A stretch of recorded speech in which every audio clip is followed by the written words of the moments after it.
When ChatGPT came to life in 2022, academic institutions hit a panic button. Almost instantly, they labeled its use as plagiarism. Now, that reaction made sense at the time because there was no time to adjust, there was no transition period, and AI tools were very new. They appeared overnight, and suddenly the rules of the game had completely changed. But fast forward right now, a couple of years later, the present day, the restrictions that were in place are of the exact same kind. But we know that almost everyone uses AI for their assignments, sometimes on the level of research, and sometimes even just writing things down.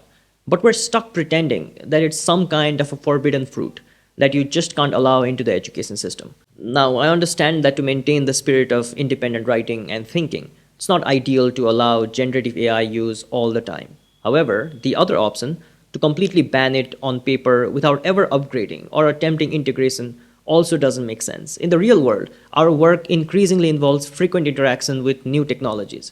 But education systems, including curriculums and teaching methods, are exceptionally slow to adapt. So even a couple of years after the rise of ChatGPT and other generative AI platforms, education systems are still stuck being indecisive. Like, do we adapt or do we disallow? If we adapt, how do we do so? And if we disallow, why do we do that? Right now, it seems like most systems around the world have made peace with the idea that you just disallow AI and pretend no one uses it, for as long as you're not required to make new changes. The Industrial Revolution created factory jobs, and schools adapted by teaching students basic literacy and mathematics. Now, with modern technology that everyone uses in their regular lives as well as in their jobs, schools still lag behind in pushing these interactions forward. In several developing countries, there are curriculums that don't require almost any work to be done digitally, like writing essay or coding, even by the time a student has finished high school.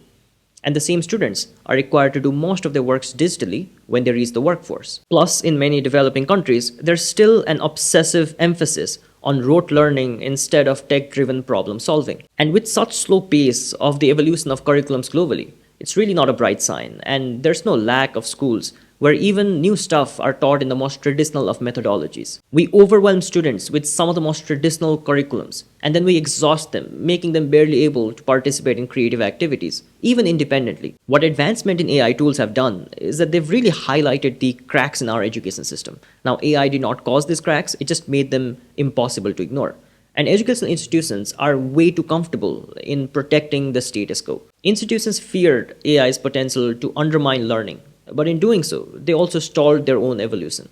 Now, 2 years later, we remain somewhat trapped in this paradox, where educators are banning AI tools that students continue to embrace, which only creates a widening gap between traditional teaching methods and the realities of technologically driven advancements. Now, I know that upgrading the system is tough, especially because it's an industry that has an enormous level of labor shortage almost globally.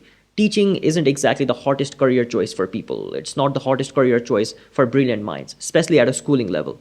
And asking for more qualified educators is actually quite tough. For large scale curriculum change, it requires highly skilled people in large scale to execute new ideas. And there's no evidence in recent years which suggests that there will be a lot more skilled individuals joining the workforce. But there are certain things that can be done even without a massive change. For example, the basic of prompt engineering can be introduced. It's something that will be more and more necessary as we move forward. There can be an added priority to teach teachers how they can use AI to improve their own teaching methods, or to evaluate students better, and even provide a more personalized learning experience for their students.